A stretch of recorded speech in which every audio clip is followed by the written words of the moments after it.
भौं का अगर पलक हिलता है तो उस एक भौं के पलक के हिलने से धरती पलटा खा जाती है। इनके मारे वो ताके लें, आज वो 80 गज की खाई खुदवा रहा है। ध्यान रखना, जैसे ही भगवान आए हैं श्याम सुंदर, तो दुर्योधन ने कह दिया आइए वासुदेव आइए। तो वासुदेव ने जब पूरे समाज में नजर की तो सब लोग अपनी अपनी कुर्सियों पे आसन पे बैठे थे, लेकिन एक आसन अलग पड़ा हुआ था ऊंचे पे।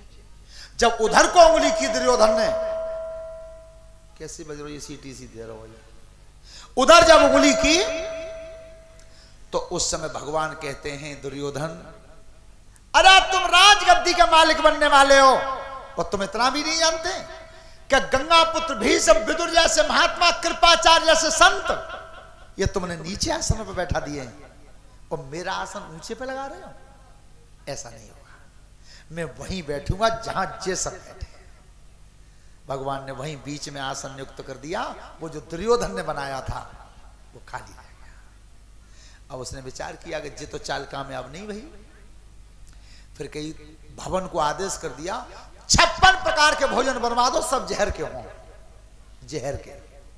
मेरे ठाकुर जी के लिए जहर का भोजन बन गया। तब कही तो चलो कन्हैया भोजन कर लो। उन्हें की दुर्योधन दूसरे की चौखट पे भोजन कब खाना चाहिए, या तो खिलाने वाले के हृदय में प्यार हो और या नौता आया हो। तो नौता तुमने भेजा नहीं और प्यार तुम मुझसे मानते नहीं हो, बात दोनों हटा दी। प्यार तुम करते नहीं हो और नौता तुमने भेजा नहीं।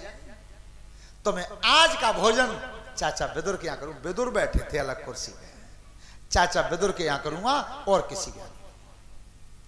अब विदुर जी क्या विचार करते हैं मन में कि 3 दिना तो राशन पानी बन रहे और आज जैसे तैसे तो कन्हैया घर पे आ रहे हैं, सो घर में कछ है नहीं। ध्यान रखना, दुर्योधन इतना चतुर था, उसने पूरे नगर में 3 दिन से राशन पानी बंद कर दिया था। किसी के घर भोजन मिले ही नहीं, अगर मिले तो केवल मेरे घर। तो विदुर जी पीछे वाले दरवाजे से निकल के चले गए और अपनी पत्नी सुतपा से कहा, सुनना नहीं, कहो आज घबरा कैसे रहे हो, कुछ परेशानी बनी? मैंने ये सुनी कि आप द्वारकाधीश आ रहे हैं। द्वारकाधीश आ रहे हैं, ताई तो किवाड़ बंद कर लो। विदुर जी कह रहे हैं अपनी घरवाली थी कि किवाड़ बंद करो जल्दी। फाटक बंद हो गया। ध्यान रखना, आज विदुर जी और विदुर जी की पत्नी सुतपा ने वो भजन किया है जैसा भजन सतयुग से लेकर कलयुग तक आज तक किसी ने नहीं किया। आज तक वो शब्द किसी ने नहीं कहा भजन करते समय, और न अब कोई कहता है और कह ही नहीं सकता। लेकिन वो भजन करते समय विदुर जी ने ऐसी कौन सी बात कही जो आज तक किसी भजन करने वाले ने नहीं कही। तो जब दोनों बैठ गए थे आसन बिछा करके, तो भजन कर रहे हैं घर में। और कर कौन सा रहे? भजन करे भीतर बाबा बाई, भजन करे भीतर बाबा बाई, भजन करे भीतर बाबा बाई, भजन करे भीतर बाबा बाई, भजन करे भीतर बाबा बाई, भजन करे। अरे आसन डारी लहोए आंगन में, अरे आंगन में और माला हाथ उठाई, भजन करे भीतर बाबा बाई। आसन डारी लहोए आंगन में, अरे आंगन में माला हाथ उठाई, भजन करे भीतर बाबा बाई, भजन करे। दोनों का आसन बिछा हुआ, माला हाथ में लग रही है। लेकिन अब दूसरे नंबर पर सुनना, भजन करते समय कहा क्या है? ऐसी कौन सी बात कही जो आज तक किसी ने नहीं कही? तो विदुर जी और सुतपा दोनों एक ही बात कह रहे हैं भजन करते समय। कहा क्या है उन्होंने, जिलेदार साहब? के दोनों बैठे आस लगावे, ध्यान लगावे, आबे नाई अधुराई, भजन करे भीतर बाबा बाई, भजन करे। आरा बैठो बैठे उन्हें मनावे, आस लगावे, आबे नहीं अधुराई,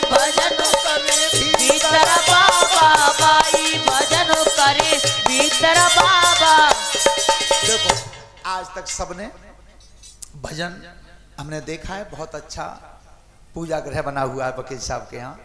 सब लोग जब भजन करते हैं ठाकुर जी के सामने तो यही तो कहते हैं कि हमें ठाकुर जी के दर्शन हो जाए, हमें भगवान मिल जाए, भगवान ठाकुर जी मेरे घर पे आ जाए। आज तक किसी ने यह कहा कि मेरे घर ठाकुर जी नहीं आवे, लेकिन विदुर जी कह रहे हैं कि हे भगवान आज मेरे घर भगवान नहीं आवे। ये किसी ने नहीं कहा, बस इसी रटना में लगे हुए थे कि आज भगवान हमारे घर नहीं आवे, नहीं आवे, नहीं आवे, एक ही बात कहते रहे। और तब तक अरे जिया तो की लगी रही रटना, लगाए रहे रटना, सोई कुंदी आई बजाई भजन करे भीतर बाबा बाई भजन करे। अरे जिया तो उनकी लगी रही रटना, लगाई रहे रटना, कुंदी आई बजाई भजन करे। भीतर बाबा बाई भजन करे भीतर। बस वो तो दोनों ये कह रहे थे कि भगवान आज हमारे घर ठाकुर जी नहीं आवे, भगवान मेरे घर पे नहीं आवे। और तो तक भगवान ने दरवाजे में हाथ मार दिया, खोलो। साकर खोल भी जा रहे हैं तो क्या कह रहे हैं कि भगवान कृष्ण ना हो। जैसे ही फाटक खुला है, कन्हैया सामने खड़े रह गए, विदुर जी भीतर खड़े रह गए। कई काऊ ने काऊ तक सुनी। श्याम सुंदर बोले कि चाचा भीतर आवे कि ना कोई। अरे कि ना कन्हैया ध्यान ना रहो, आ जाओ। ध्यान को आई कि जे खाए मांगेंगे वाल। जैसे भीतर आके आसन ढाला, मेरे ठाकुर जी कहते हैं अरे जिसके एक उंगली घुमाने से पूरा विश्व घूम सकता है, जिसका उदर ही पूरा समुद्र है, और वो मेरा ठाकुर कह रहा है कि चाचा प्यास लग रही है, पूरा दिन हो गया मुझे कुछ खाने को नहीं मिला, भोजन चाहिए। तो ध्यान रखना, जब भोजन का नाम सुना है तो उस बूढ़े महात्मा के नेत्रों से आंसू रोए गए। विदुर जी, कन्हैया आज 3 दिन हो गए चूल्हे में आग नहीं जली है। तो विचार करते हैं मेरे ठाकुर जी के, फिर तुम क्या खा रहे हो, तुमने क्या खाया है। कन्हैया हमने खिचड़ी बना के रख ली है, थोड़ी सी खा लेते हैं, पानी पी लेते हैं, आज तुम लौट जाओगे तब दुर्योधन का हुक्म होगा। चाचा भाई ये ले आओ। 3 दिन की बासी खिचड़ी मेरे ठाकुर के सामने जब रखी और जैसे ही भोग लगाया है, पूछ रहे हैं विदुर जी, आंखों में आंसू हैं कि कन्हैया कैसी लगी है। चाचा हमारे घर में 16,008 रानी हैं, 56 प्रकार के भोग बनाती, इतना आनंद तो उन्हों में ना आओ तो आज जामे आओ। ये चाहता है भोग मिष्ठान जितने थे दुर्योधन के वो सब त्याग दिए, और 3 दिन का बासी भोजन भगवान ने विदुर जी के घर पे कर दिया। तो वो केवल भाव का भूखा है और कोई नहीं, कुछ नहीं चाहता। भोजन किया। ध्यान रखना, एक प्रमाण तो ये है, और एक प्रमाण ये है कि विदुर और सुतपा कहते हैं कि प्रभु हमारे घर में केवल केला का फल रखा है और कुछ नहीं है।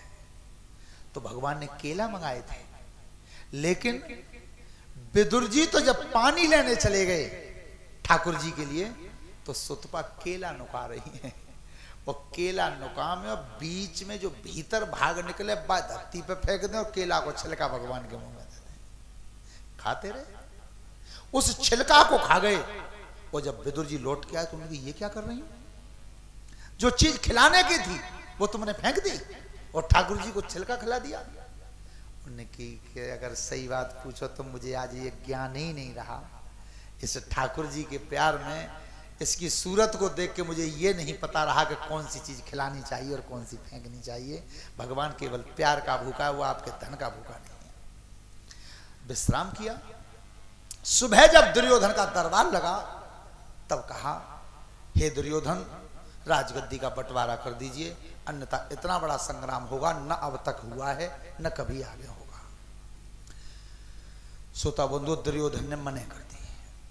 एक सुई की नोक के बराबर धरती बंटवारे में नहीं दूंगा। कन्हैया ने कह दिया तो युद्ध होगा। दुर्योधन ने कहा युद्ध होगा हमारे परिवार में, और तुम पांडवों का पाठ बजाते हो। अपने जवानों से आदेश कर दिया, पहले इन्हीं को बांधो। कृष्ण को बंधवाने के लिए हुक्म कर दिया। जैसे ही भगवान को बंधवाने के लिए हुक्म किया, भगवान ने वहां विराट रूप दिखाया। उस रूप को केवल गंगा पुत्र भीष्म, द्रोणाचार्य, कृपाचार्य, विदुर जैसे ही संत देख पाए, बाकी सबकी आंखें बंद हो गई। कोई नहीं देख पाया उस रूप को। भगवान ने काया समेटी, तब निकल के चले हैं। दुर्योधन अब तैयारी करना, अब धर्म क्षेत्र में युद्ध होगा। चले गए। जब युद्ध की तैयारी हुई, सब अपने अपने रिश्तेदारों को, नातेदारों को न्योता दिया गया। लेकिन अब न्योते की बारी आ रही है मेरे ठाकुर की। तो भीष्म कहते हैं दुर्योधन से कि कन्हैया को न्योता देकर के आओ। और युधिष्ठिर कहते हैं अर्जुन से कि तुम कृष्ण को न्योता दे के आओ। जैसे ही पहुंचे हैं तो सबसे पहले दुर्योधन पहुंचा है। भगवान शयन कक्ष में सो रहे थे, विश्राम कर रहे थे। तो वो घमंडी सिर की तरफ बैठ गया कुर्सी डाल के कि जग जाएंगे तब कह दें। पहले ऐसे नियम थे कि सोते हुए को जगाते नहीं थे। अब अर्जुन गए, भगवान सो रहे थे, पैरों के पास सामने धरती पे बैठ गए। अब विचार करो, अगर कोई सोता हुआ नींद में जगे तो बाकी सबसे पहले दृष्टि कहां जाएगी? पैरों पर। तो सबसे पहले जैसे ही पैरों पर नजर पड़ी है, सो भगवान श्याम सुंदर बोले कि अर्जुन कब के आए हो? पीछे से दुर्योधन बोलो पहले मैं आया हूं। बताओ कैसे आया?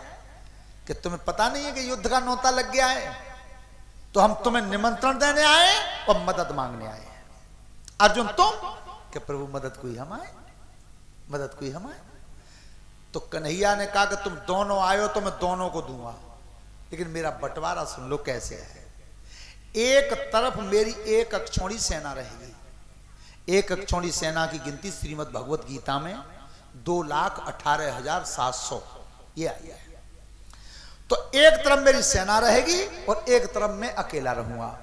दुर्योधन हथियार उठाऊंगा नहीं, लड़ाई लड़ूंगा नहीं।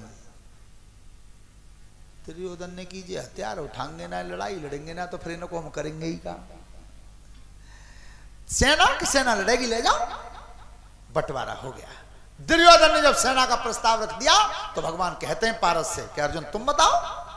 कि प्रभु तुमने 2 बांट किए थे, 1 बांट उठा लो भैया ने, तो बचाओ बहुत तो वैसे ही रहेगो मिले। लेकिन फिर भी क्या बोले पारस दोनों हाथ जोड़,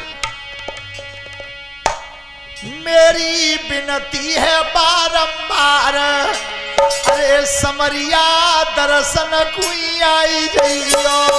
मेरी विनती बारंबार, समरिया दर्शन कोई आई जइयो।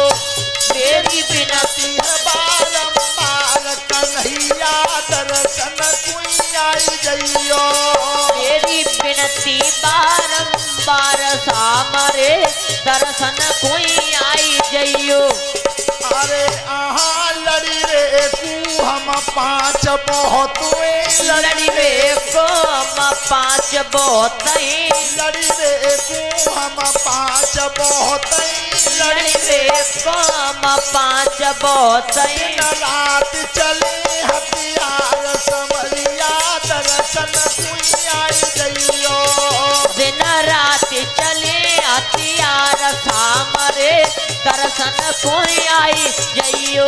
मेरी विनती बारंबार, समरिया। क्या मांगा है महाराज? लड़बेगू तो 5 ही भैया बहुत है। क्या बात, जिस समय मैं चौकी पर से कदम रखूं तुम्हारा रूप सामने आ जाए। देखो जानते थे अर्जुन, चतुराई क्या थी अर्जुन की, कि जहां धर्म है वहीं कृष्ण है, जहां पर धर्म है वहीं कृष्ण है, और जहां कृष्ण है वहीं पर जीत है। इस बात को अर्जुन जानते थे। बंटवारा हो गया। दोनों तरफ की सेना एकत्रित कहां की गई? कुरुक्षेत्र के मैदान में। देखो हस्तिनापुर उत्तर प्रदेश में है और कुरुक्षेत्र हरियाणा में है। लड़ाई के लिए स्थान वहां क्यों चुना गया? वो इसलिए चुना गया कि इस कुरुक्षेत्र के स्थान में जब परशुराम जी ने 21 बार क्षत्रियों से विहीन किया था धरती, परशुराम ने, तो 7 कुंड बना दिए थे खून के, क्षत्रियों को मार मार के।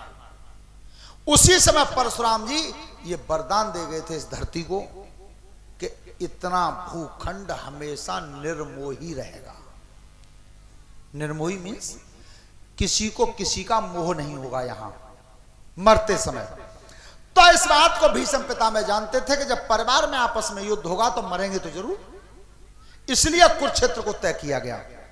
तो आज दोनों तरफ के सेना इकट्ठी हुई और कुरुक्षेत्र के मैदान में जब जा रही थी, ध्यान रखना भगवान कन्हैया अर्जुन के रथवान बने। अरे जिसका सारथी और स्वयं ठाकुर बन जाए उसे हराएगा कौन? विचार करना। माता पिता, बच्चा जब छोटा होता है तो एक जगह ऐसी होती है तहां पिता को बच्चे का हाथ पकड़ना पड़ता है, और एक जगह ऐसी है जहां बच्चा बाप का हाथ पकड़ता है। आ रही बात समझ? कैसे? कि जब पिता बच्चे को चलना सिखाता है घर में, तो बाप कहता है ले बेटा उंगली पकड़िए। ये बात तुम कभी भी मेला में मत कह देना। जहां मेला देख रहे हो और तुमने कह दिया कि ले बेटा मेरे हाथ पकड़ ले चल निवास में, और भाई काउ दुकान पे बढ़िया फूकना दिग्गता उंगलियां छोड़ के बालन को चल देवे हो। विचार करना। तो जिसकी उंगली ये ठाकुर पकड़ ले उसे कोई हराने वाला है? अर्जुन का हाथ पकड़ लिया था मेरे ठाकुर ने, तो अर्जुन हो गए थे निश्चिंत। और जिस समय युद्ध मैदान में पहुंचे हैं, ध्यान रखना उस समय एक 16 वर्ष की अवस्था थी, हाथ में धनुष बाण लगे हुए थे, बीच रणभूमि में आकर के खड़ा हुआ बीच में। अब न तो वो कौरवों के पक्ष में गया और न पांडवों के पक्ष में आया, बीच में खड़ा था। तो भगवान श्याम सुंदर ने कहा कि बेटा तुम कहां से आए हो और तुम्हारे माता पिता कौन है, और तुम अगर इधर के नौते में हो तो इधर आ जाओ और उधर के नौते में हो तो उधर चले जाओ। ध्यान रखना वो ही आज दुनिया में किस नाम से पूजा जाता है, ये कथा मैं तुम्हारे सामने बता रहा हूं। उस 16 वर्ष के बच्चे ने बीच में से दोनों हाथ जोड़े, धनुष पड़ा था कंधा में, और तब जवाब क्या दिया द्वारकाधीश को कि महाराज आप ये कह रहे हैं कि अगर उधर के नौते में हो तो कौरवों की तरफ चले जाओ, और अगर मेरे नौते में हो धरके में तो पांडवों की तरफ आ जाओ। लेकिन वो 16 वर्ष का बच्चा जवाब देता है बीच में से। श्याम सुंदर सुन क्या बोला। दीन बंधु भगवान अरे करम जी बन गया न हो तो,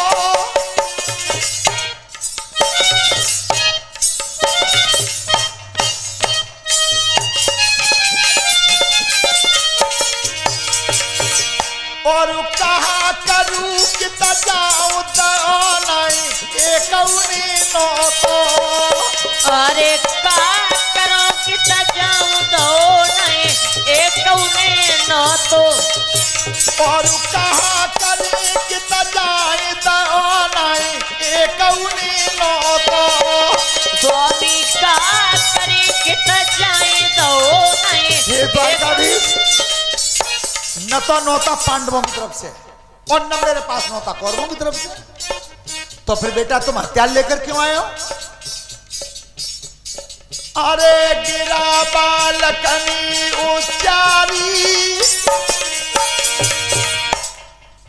मोई दे धनुष और मारा हुक्म मेरी दे गई मेहतारी, मोए दे धनुष और मारा हुक्म मेरी दे गई मेहतारी, स्वामी दे धनुष और मारा हुक्म। क्या शब्द बोला उस बच्चे ने? मेहतारी।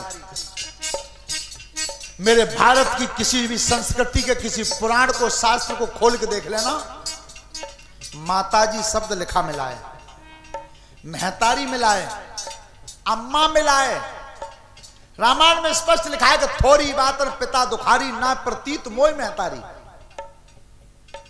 लेकिन किसी भी भारत की संस्कृति के सभ्यता में किसी कोर्स में मम्मी लिखा नहीं मिला,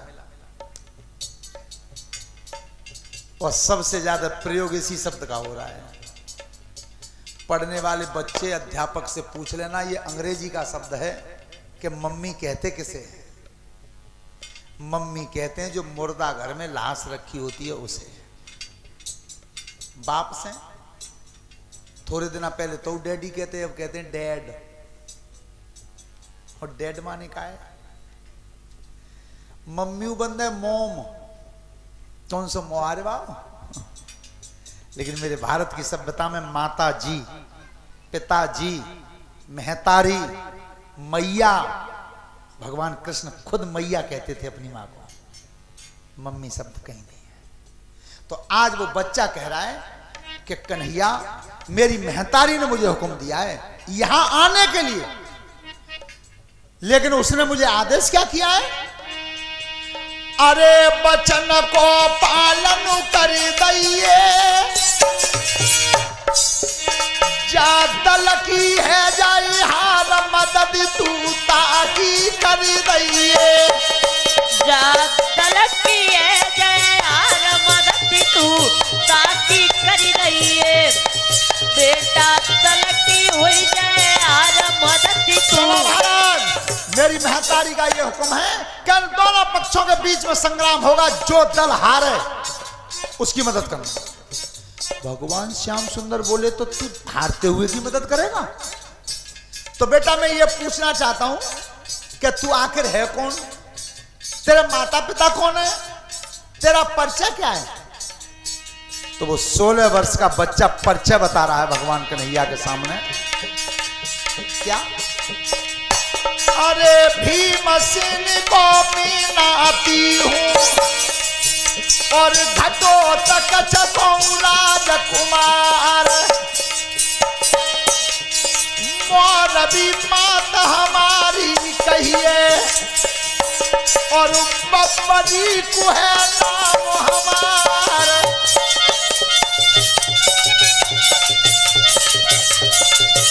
सुनो महाराज, हथियार हाथ में लायो हूं मैं, समर देखिए आयो हूं।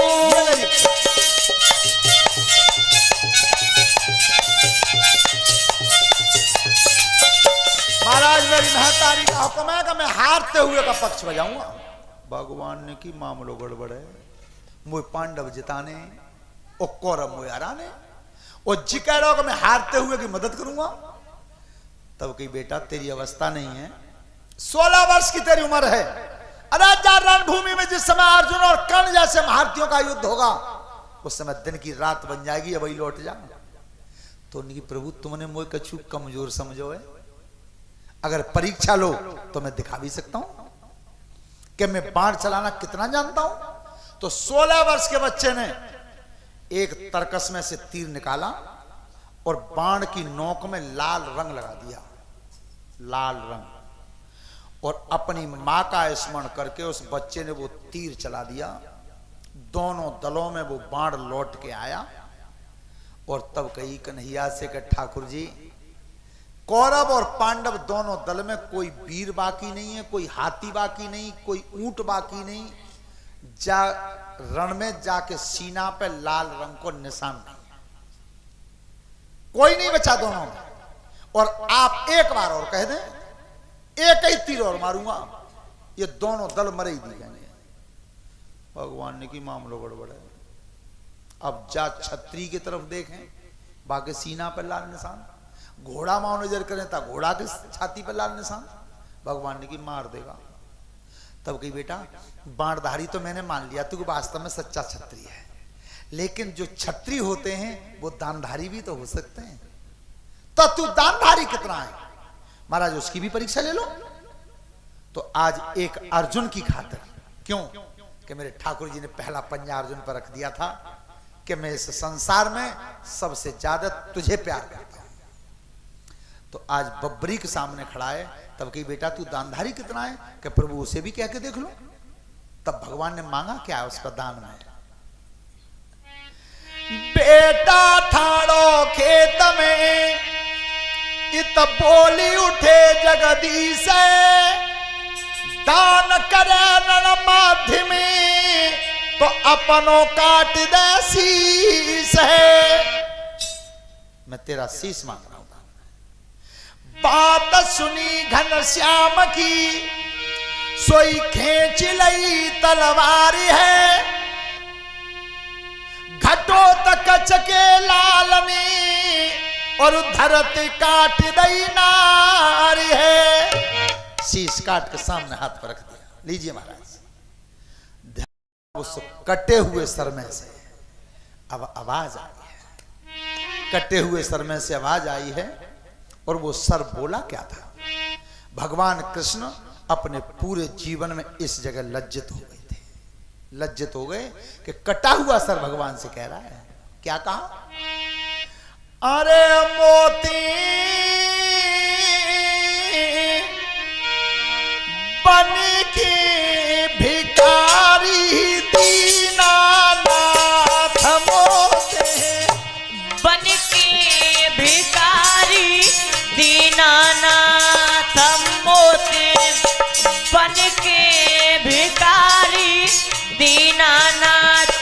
अरे मेरा शीशु दान मिले लाओ, मोते बन के भिखारी दीनानाथ मोते, बन के भिखारी दीनानाथ। अरे मेरो शीश दान में ले लायो। प्रभु बन के भिखारी दीनानाथ आज मेरा शीश दान में ले लो। क्यों?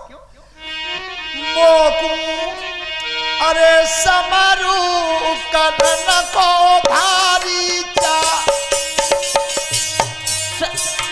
हमारा करण को भारी चाहो मोको, हमारा करण को भारी चाहो। अरे मेरे पेट परे खोला ही गायो, मोको हमारा करण को भारी चाहो मोको, हमारा करण को भारी चाहो। अरे मेरे पेट परे खोला ही गायो। प्रभु मैं इस युद्ध को देखने आया था, लेकिन बात पेट की पेट में रह गई। तुमने आज भिखारी बन के मेरा शीश दान में ले लिया है। इस रणभूमि को देखना चाहता था मैं। भगवान ने कहा कि रणभूमि को देखना चाहते हो तो इसे देख तो सकते हो, लेकिन कर कुछ नहीं पाओगे। तो भगवान ने वो अपनी दिव्य शक्ति उस कटे हुए सर में दी और वो कटा हुआ सर छोंकर के पेड़ पर टंगवा दिया। यहां से तुम रणभूमि को देख सकते हो। और कुछ मांगना चाहते हो? उस कटे हुए सर ने एक चीज और मांगी है, और वो आज भी आपने सुना होगा दुनिया में है। उस कटे हुए सर ने मांगा है क्या? इच्छा ना मेरी है सकी तो मेरी बात सुनो घनश्यामई, कलयुग के अब समय में मोई अपनो दे दे नाम है। बात सुनी जब शीश की तो बचन देत घनश्यामई, बेई पूजा है रही जत पूज रहे खाटू श्याम है। बोलिए खाटू श्याम की वो ही कटा हुआ सर भगवान कृष्ण के नाम से आज पूजा जाता है। ध्यान रखना, युद्ध भूमि की तैयारी हुई। एक तरफ से सेनापति बने थे धृष्टद्युम्न और एक तरफ से सेनापति बने थे गंगापुत्र भीष्म। ध्यान रखना, तो भीष्म की चरण वंदना करने के लिए युधिष्ठिर आए थे। लड़ाई होने पर भी एक तरफ के सेनापति बन गए थे, तब भी तो पैर छूने आए। ये हमारा भारत का इतिहास बताता है, भारत की संस्कृति बताती है कि जीवन में कभी भी अपने बुजुर्गों का अपमान मत करना, अपने बुजुर्गों का कोई निरादर मत करना। और एक चीज बताएं, पढ़ने वाले बच्चे आज नौजवान ये कह देते हैं कि सब हमारे डोकर तो बिना पढ़े लिखे बेका जानता है, लेकिन वो उस चीज को जानते हैं जिस चीज को आप कभी वहां तक पहुंच नहीं सकते। वो किस चीज को जानते हैं? हमारे राजेश्वरानंद जी जो इस दुनिया में नहीं है अब, वृंदावन के, उनकी एक कथा का ये प्रसंग बहुत अच्छा लगता है कि किसी का बच्चा, वकील साहब जी यूनिवर्सिटी में पढ़ता था और वो गणित का स्टूडेंट बना। तो उसने आकर के अपनी माँ से कहा कि माताजी, मैंने गणित में वो सिद्ध करना सीख लिया है कि मैं 2 के 3 सिद्ध कर देता हूं। 2 के 3 और गणित में होता ही है सिद्ध करना। तो माताजी की बात समझ में नहीं आई कि 2 के 3 कैसे हो जाएंगे। कि नहीं माता, यही तो पढ़ा है मैंने, क्या मैं 2 के 3 सिद्ध कर देता हूं। अब माताजी ने बनाए लड्डू घर में, सुबह प्लेट में 2 लड्डू रख के लाई कि लल्ला पहले तू नाश्ता कर ले, 2 के 4 और 6 करे तब खत रही है। अब उस लड़के ने क्या किया कि वो 2 लड्डू रखे थे, सो दोनों में से कही कि माताजी इन्हीं 2 को 3 करके दिखाऊं। कि दिखाइए। सुबह ने 1 लड्डू उठाए, कही कि 1, दूसरा उठाओ को 2, फिर की माताजी 2 और 1, माताजी के ना पल्ले परी बात। माने कि माताजी समझ गए बेटा, मेरे पर समझ में ही नहीं आई। कहते सुनो, 1 2 2 और 1, पीछे पिताजी बैठे कुर्सी पे। उनने की लल्ला जे ना समझी, बिना पढ़ी लिखी मैं समझ गो, तेरी भाषा को था, तेरे गणित को मैंने जान लिया। क्या हाँ देख लो पिताजी है ना, 2 के 3 कर दे मैंने। क्या तो बेटा ऐसा कर दे कि ये 2 के 3 करें तो 1 लड्डू तो दे जा मोए और 1 दे दे पई माताजी, अब बचो है तू खा ले। ये है उनके पास, ये तुम्हारे पास नहीं। तो हमेशा ध्यान रखें, बुजुर्गों का जो आशीर्वाद आप लेंगे, आशीर्वाद की कोई नाप तोल नहीं होती और ये कितना ले जा सकता है। और एक सही बात, बिना खर्चा के, बिना पैसा के, नौजवान बच्चों के लिए सबसे औसत कितनी कीमती है कि जिस समय आप घर से निकलें, चाहे बाजार को जाएं, चाहे स्कूल को जाएं, चाहे नौकरी पर जाएं और चाहे यात्रा पर जाएं, माँ के चरण छू के जाना और फिर देखना दिन कैसा कटता है। फिर कुछ लोग नौजवान आज के क्या कह देते हैं, हमारी तो महताई बोलती है ना, महताई तो बोल चालना है। अच्छा चलो प्रैक्टिकल करके देख लो, जाकि माँ ते लड़ाई चल रही हो, बोल चाल न होए, बोझ माँ के देखे कर लो और फिर मुँह बता जावे कमरा पर। माँ से बोल चाल न हो, बेऊ लड़का जाए के माँ के पैर छुए तो माता जी नाराज हैं, बोले ही तो होती है ना। लेकिन फिर भी तुम देखना, जब बेटे ने पैर छुआ तो माता जी के चेहरा की तरफ देखना।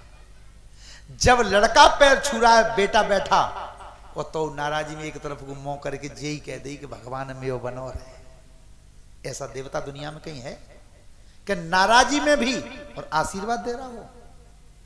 ध्यान रखना, आज के समय में नौजवान बच्चे वाहन तेज चलाते हैं, 2 पहिया हो या 4 पहिया हो, तो हमेशा वाहन 2 पहिया हो या 4 पहिया हो, आगे पीछे दोनों तरफ श्री राधे लिखवा देना और गले में तुलसी की माला पहना देना।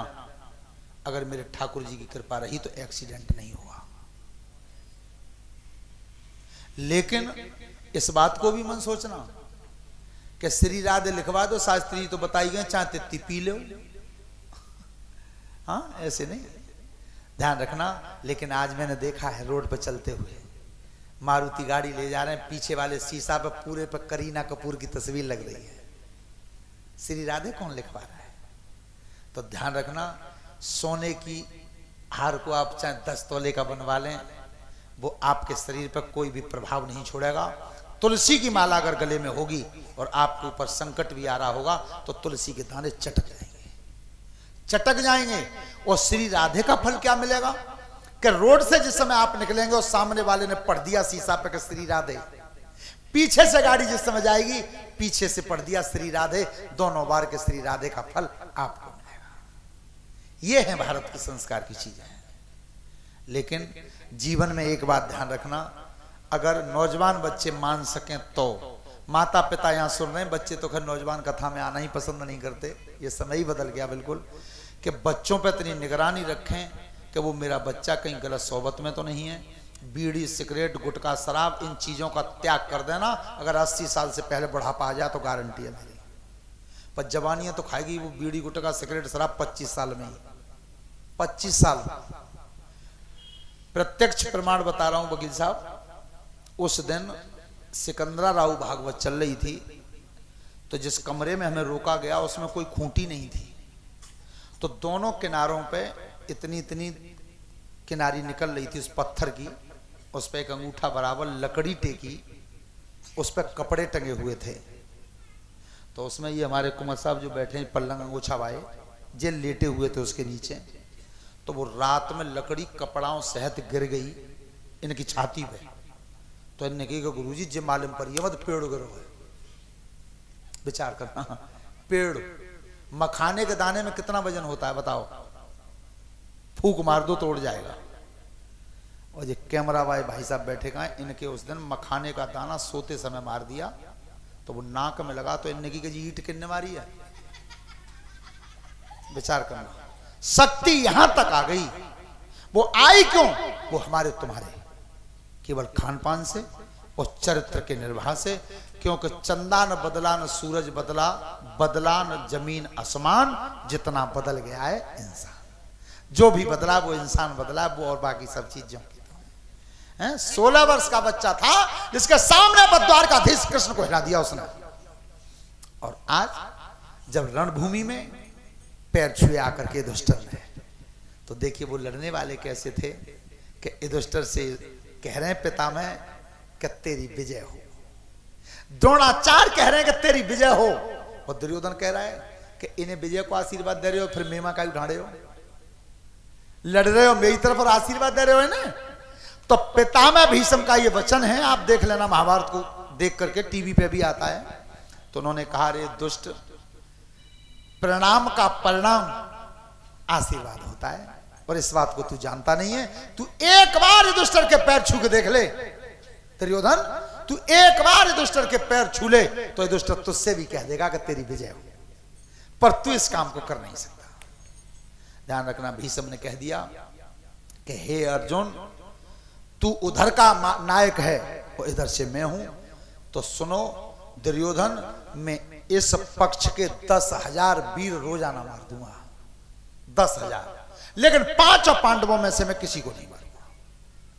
दुर्योधन तो खुश है कि चलो 10,000 न मारेंगे, यही बहुत है। लड़ाई शुरू हुई, पहले दिन का युद्ध सुबह से शाम तक खत्म हो गया। बहुत प्रयास तो ठाकुर जी ने किया और पूरा प्रयास अर्जुन ने किया, लेकिन शाम को शंख बजा तब तक 10,000 वीर खत्म। दूसरा दिन फिर हुआ, 10,000 फिर मारे। इस तरह से लड़ते लड़ते 9 दिन हो गए, 9। तब कन्हैया जी ने कहा कि हे अर्जुन, दिन 18 में युद्ध होना है और 9 दिन हो गए, वहीं तो एक बाबा ही ना निपटो, तुम लड़ाई जीतो ही का। प्रभु क्या करें, जितनी जानता था वो सब विद्या लगा दी, पर मेरा कब्जा नहीं बैठा। लेकिन अब यहां से दुर्योधन पर दिन गलत आ रहा है कि दुर्योधन ने अपना रथ पितामह भीष्म के बराबर खड़े करके कही कि पितामह आज समझ पाए हम, क्या तुम अन्न खा रहे हो हमारा और पाट बजा रहे हो उनका? क्या 10,000 भी रोजाना मारते हो, लेकिन 5 में तो कोई नहीं मरो?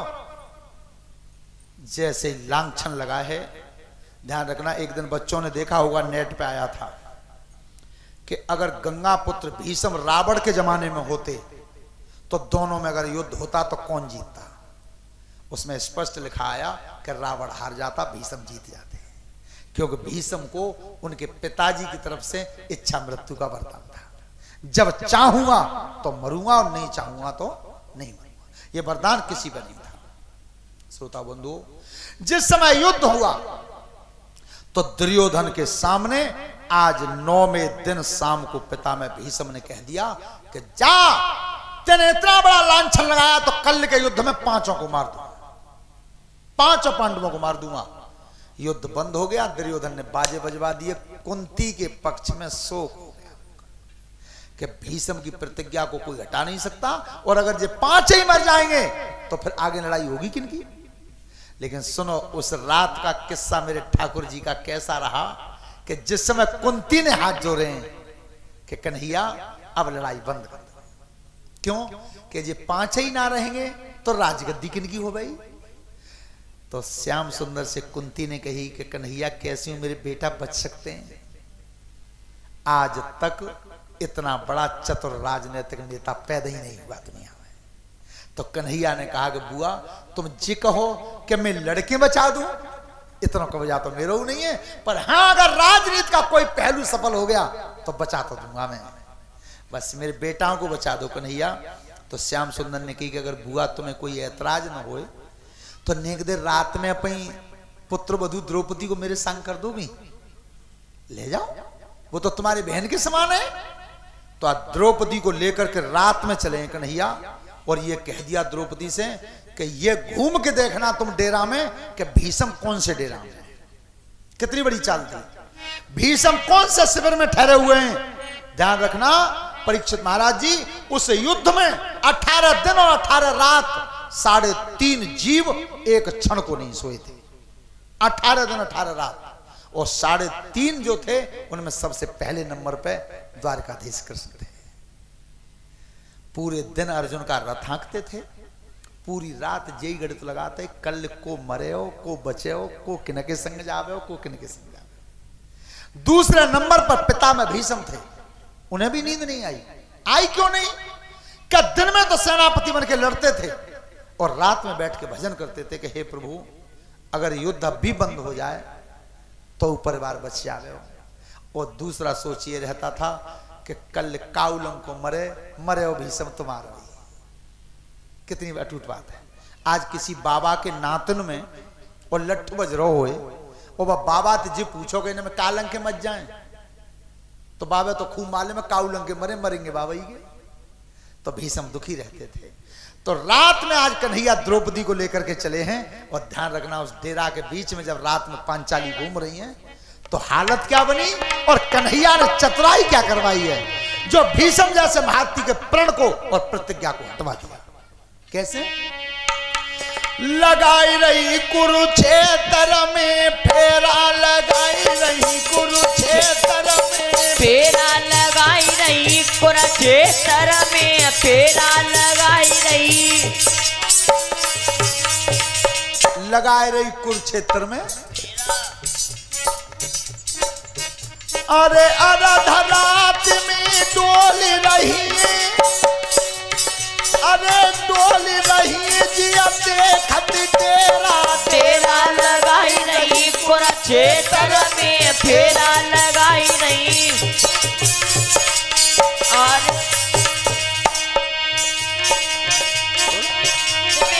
डोली रही और देखत तेरा लगाई रही कुरुक्षेत्र में फेरा, लगाई रही। आधी रात में भगवान कन्हैया पीछे और द्रौपदी आगे है, और कई कह रहे हैं कि तुम जी देखियो खोल खोल के डेरा भीष्म है कौन से डेरा। तो जैसे ही आज गई है, पर्दा नीले रंग का हटाया है, तो पिता में भीष्म भजन कर रहे थे, रण का ताज टंगा हुआ था खूंटी पर। क्या? अरे माला घूमी रही भीष्म की, अरे बाबा की, और रण को टंगी रहो सेहरा, लगाई रही कुरुक्षेत्र में फेरा, लगाई रही। और माला घूम रही बाबा की, अरे भीष्म की, रण को टंगी रहो सेहरा, लगाई रही कुरुक्षेत्र में फेरा, लगाई रही। रण का ताज टंगा हुआ था, माला लेकर के भजन कर रहे थे। सो कन्हैया ते कही के सुनना रे भैया, जा डेरा में। देखो चतुर ने कहा क्या है कि द्रौपदी आवाज देना मत, कहना कुछ मत, जा करके दोनों पैर छू लेना। कुछ मत कहना, केवल पैर छू लेना। तो जैसे ही आप द्रौपदी गई हैं, तो ध्यान रखना बैठे हुए थे आसन पर, और जैसे दोनों हाथ चरणों पर रखे, तो भीष्म ने क्या समझा कि कोई नारी आई है पैर छुए। ससुर तो सबके ही थे, कि कोई अबला स्त्री पैर छूने आई है। तो जैसे ही द्रौपदी ने दोनों पैर छुए हैं पितामह भीष्म के, तो आशीर्वाद दिया है। और क्या कहा? अरे हाथ उठाई कहीं भीष्म ने, कहीं बाबा ने, और सुहाग बनो रे तेरा, लगाई रही कुरुक्षेत्र में फेरा, लगाई रही। आत उठाई कई भीष्म ने, कई बाबा ने, सुहाग बनो रे तेरा, लगाई रही कुरुक्षेत्र में फेरा, लगाई रही। एक दिन पितामह भीष्म ने हाथ उठा करके कह दिया कि तेरा सुहाग बना है। लौट आए। कन्हैया ने की का कही कि भैया जे कही तेरे सुहाग बनो रहे, तो अब लौट के फिर जाओ। और अब की बार ये पूछना, क्या तुमने रणभूमि में ये कहा था कि पांचों को मार दूंगा? चतुराई क्यों ले गए थे द्रौपदी को? और नारी नहीं थी कि द्रौपदी के लिए पांचों पांडव एक बराबर थे, एक बराबर। तो जाओ और पूछियो कि दिन में तुमने कही कि पांचों को मार दूंगा, और अब तुम्हें ने जी कही कि तेरे सुहाग बनो रहे, तो सुहाग तो तभी तो बनो रहे तब पांचों जिंदा रहे। द्रौपदी लौट के गई है। अब आवाज दी है पितामह। जैसे भीष्म ने आवाज सुनी द्रौपदी की और शब्द पहचाना है, भीष्म की नबज बखा पर झटका मार गई। पांचाली कहिए पितामह कि पूछो बेटी क्या पूछ रही हो? कि मैं ये पूछ रही हूं कि तुमने ये कही थी कल रणभूमि में कि पांचों पांडवों को मार दूंगा, और अब तुमने अपनी मौत कही कि तेरा सुहाग बना रहे, तो बात जी सही रही कि वो सही रही? समझ गए। तब कही बेटी द्रौपदी अब मेरी बात सुन। क्या? अरे भीतर बाई लिवाई की लइए, बुलाई की लइए, और सलागी रजो तेरा लगाई रही, कुरुक्षेत्र में तेरा लगाई रही। हर भीतर बाई लिवाई की लइए, बुलाई की लइए, सलागी रजो तेरा लगाई रही, कुरुक्षेत्र में तेरा लगाई रही। तुम्हें नहीं बताऊंगा। पांचाली ऐसा करो कि जो तुम्हारे सलागीर बन के आए उन्हें लिवा ला भीतर। लौटे आए।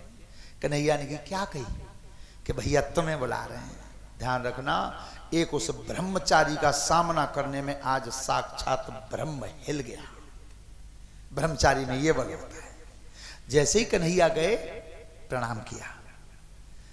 कहिए श्याम सुंदर क्या पूछवा रहे हो द्रौपदी पे?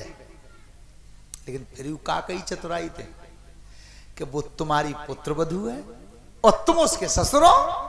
अरे तो बहू पूछ रही है तो तुम जवाब दो। महाराज मेरा इसमें कोई रोल नहीं है, रात की वजह से आया हूं मैं संगन के। कन्हैया द्रौपदी जो पूछ रही हो उसे तो मैं बता ही दूंगा, पर पहले एक बात तुम बता दो मुझे। कि पूछो कि ये द्रौपदी हवन कुंड से जन्मी थी द्रुपद महाराज के यहां, और जिस समय हवन कुंड से पैदा हुई थी उस समय इसके पैरों में चट्टी संग आई थी, चप्पल। वो ऐसी देवलोक की चट्टी थी इसके पैरों में कि वो चलते समय आवाज करती थी। और आज आई है जो नंगे पाए। अगर वो चप्पल इसके पैरों में होती तो मैं बहुत दूर से पहचान लेता कि द्रौपदी आ रही है। तो कन्हैया जी आज नंगे पैर आई है तो जाके चप्पल कहां है? वो सही भगवान ने बगल में तो लिखा रखे ले महाराज जी, धन्य प्रभु। अरे जो 14 भवन का ठाकुर है, इस संसार का स्वामी है। अरे जिसके दोनों नेत्र चंद्रमा और सूरज हैं, जिसकी इंद्रियां भुजाओं का काम करती हैं, प्रभु बोई ने की जब चप्पलें साधे ढूंढता तो हम तो बेचते ही कहें। जाओ, आज वचन तो यही रहेगा जो मैंने अब कह दिया है। लेकिन कन्हैया एक बात ध्यान रखना, तुमने मेरी प्रतिज्ञा को तोड़वा दिया, पर एक प्रण तुमने भी तो किया है। क्या मैं रण में हथियार नहीं उठाऊंगा? कह के आए आप अर्जुन से, तो मैं गंगा जी का बेटा नहीं हूं जो कल हथियार न उठवा दूं तुम पे। वाह श्याम सुंदर, भक्तों के पीछे तेने अपनी बात को गड्ढा में गिरा दिया। लौट के आए हैं, पूछा है कुंती ने, कन्हैया क्या हुआ? हुआ कुछ नहीं, बेटा तुम्हारे तो बच गए पर मेरी बात गड्ढा में चली गई। देखो कितने चतुर थे। वाह हरे कृष्ण, ऐसा दयावान अब दुनिया में कोई पैदा नहीं हुआ। उसका नाम ही क्या है? कृपा निधि क्यों कहते हैं उसे? दया निधि क्यों कहते हैं उसे? आपने देखा है परमात्मा हमेशा मदद किसकी करता है? जो सबसे छोटा होता है। आज एक हमारे वकील साहब एक शब्द कह रहे थे हमारे डॉक्टर साहब से कि मैं बहुत से छोटे स्तर से उठ के आया हूं। आप बिल्कुल गलत कह रहे हो। आप जिसकी पूजा करते हैं वो मददगार किसका बना है उसे सुनो। आपने देखा है इस हाथ के पंजे को? आप वकालत करते हैं, आपके यहां भी बाबूजी एक काम चलता है इस हाथ के पंजे का। इसमें अंगूठा का काम क्या है? जब भी कहीं जमानत भरी जाती है सबसे पहले कह देते हैं कि अंगूठा लगा दो। किसी सरकारी दस्तावेज पर जरूरत आती है तो कहते हैं कि अंगूठा लगा दो। इस अंगूठा की कीमत हो गई वहां। इसके बाद नंबर आता है इस उंगली का।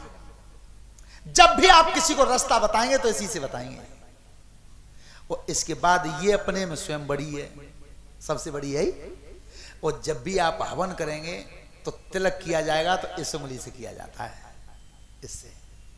लेकिन इसे किसी ने नहीं पूछा, किसी ने नहीं पूछा, आज तक नहीं पूछा। तब इस श्याम सुंदर ने कहा है कि इस हाथ के पंजे में छोटी वाली उंगली की कीमत किसी ने नहीं की, तेरी कीमत को मैं करूंगा। तब